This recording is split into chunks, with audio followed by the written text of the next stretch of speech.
agree that there's a psychological component that connects everything. Oh, absolutely. Coming up to the door, walking in through And the it's door. our first impression, right?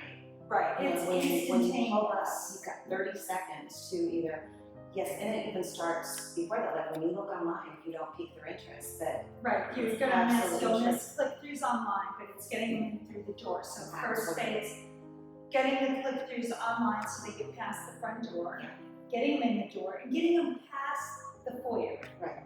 Because they'll make their decision actually from the sidewalk, but they'll give it a second chance sometimes. And when they come in, and I've had people look at the house and go, oh, really? Yeah. And it's not really our style. I had a young couple, it's not really us. They walked in the front door and she said, Angels sing. hallelujah.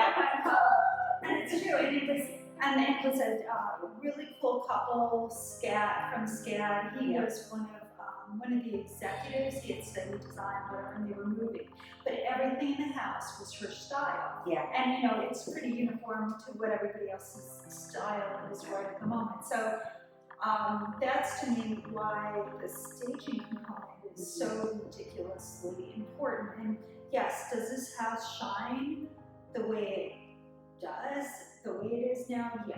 But when you put the furnishings in, I think that's when it goes from good to extraordinary.